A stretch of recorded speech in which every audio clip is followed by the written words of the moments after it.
कक्षा छठी इतिहास के अंतर्गत हम लोग दक्षिण भारत के प्राचीन राज्य पढ़ रहे हैं। अब मैं आगे बढ़ती हूँ।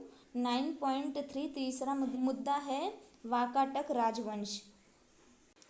हम मैप में वाकाटक राजवंश यहाँ पर देख सकते हैं।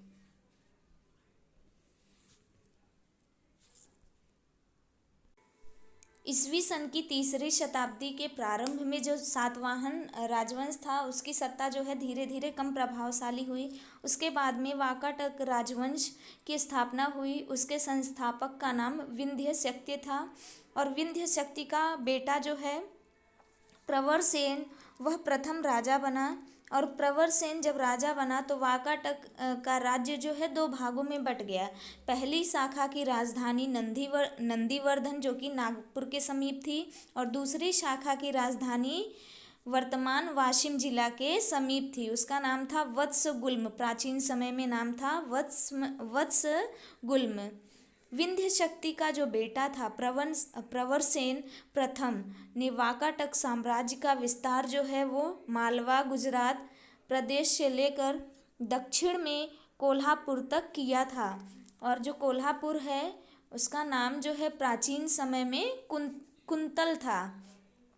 आप सभी ने इसके पहले मैंने आपको बताया था कि जो गुप्त सम्राट चंद्रगुप्त था उसने अपनी बेटी का विवाह प्रभावती का विवाह वाकाटक राजा रुद्रसेन से किया था।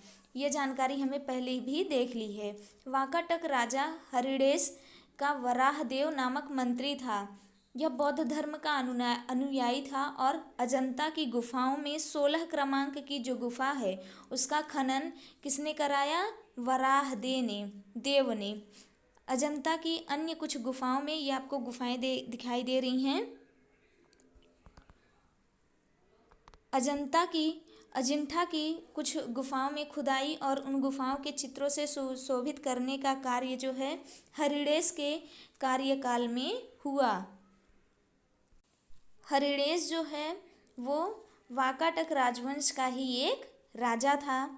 वाकाटक राजा प्रवरसेन द्वितीय ने प्राकृत भाषा महाराष्ट्र में सेतुबंध नामक ग्रंथ की रचना की और कालिदास जी ने मेघदूत काव्य की रचना इसी कालखंड में की है।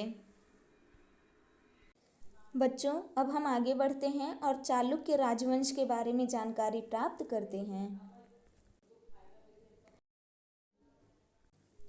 कर्नाटक का जो चालुक्य राजवंश था उसकी सत्ता बहुत ही बलशाली थी। वाकाटकों के बाद में प्रबल हुई राजसत्ताओं में कदंब कलचुरी आदि सत्ताओं का भी समावेश था, लेकिन इसमें सबसे ज़्यादा जो है प्रभाव जो था वो चालुक्य राजाओं का ही था। ईसवी सन की छठी शताब्दी में पुलकेशी प्रथम ने चालुक्य राजवंश की स्थापना की। कर्नाटक में बादामी जो जगह है वह उसकी राजधानी थी। बादामी का प्राचीन नाम वातापी था। चालुक्य राजा पुलकेशिन द्वितीय ने सम्राट हर्षवर्धन के आक्रमण को विफल बनाया था। सम्राट हर्षवर्धन कौन था? वर्धन राजवंश का ही एक राजा था, प्रभाकर वर्धन का बेटा। तो उसके आक्रमण को असफल बनाने का कार्य जो है वो चालुक्य राजा पुलकेशिन द्वितीय ने किया था। वादामी, ऐहोले, पट्टदकल में प्रसिद्ध मंदिरों का निर्माण चालुक्य राजाओं के कार्यकाल में किया गया। ये मंदिर आपको दिखाई दे रहा है, ये पट्टदकल का मंदिर है। अब हम आगे बढ़ते हैं। 9.5 पांचवा मुद्दा है पल्लव राजवंश। पल्लव राजसत्ता दक्षिण भारत की एक सशक्त राजसत्ता थी। पल्लव राजवंश जो है आप देख सकते हैं मैप में,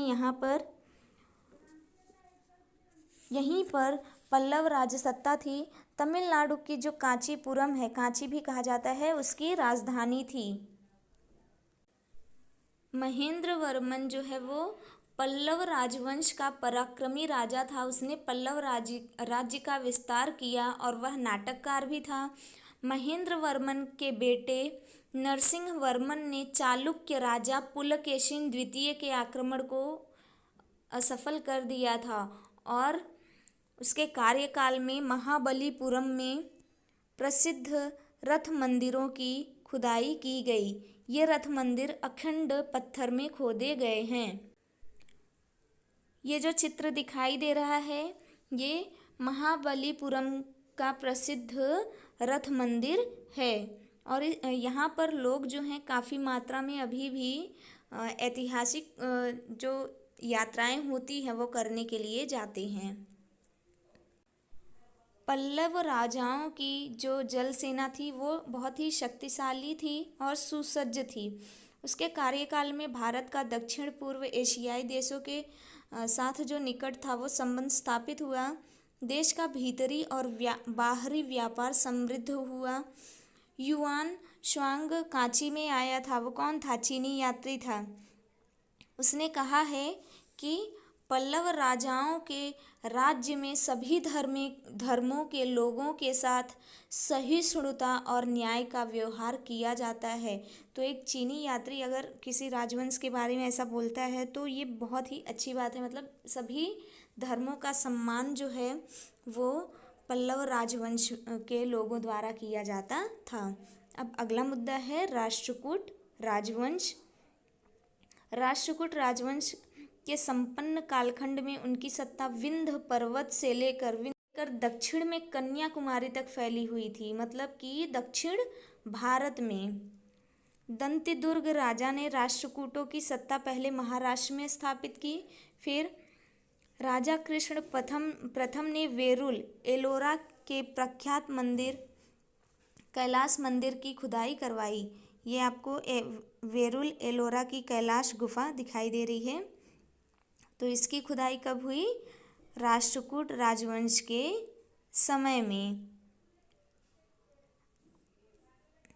अब तक हमने मुख्य रूप से प्राचीन भारत की जो राजसत्ताएं हैं उसके बारे में जानकारी प्राप्त की, चाहे वो मौर्य साम्राज्य हो, गुप्त हो, प्रभाकर वर्धन राजवंश हो, शुंग राजवंश हो, कुषाण राजा हों, इन सब के बारे में हमने जानकारी प्राप्त की। चेर, पांड्य, चोल, सातवाहन, ये सभी जो वाकाटक, राष्ट्रकूट राजवंश, इन सब के बारे में जानकारी प्राप्त की।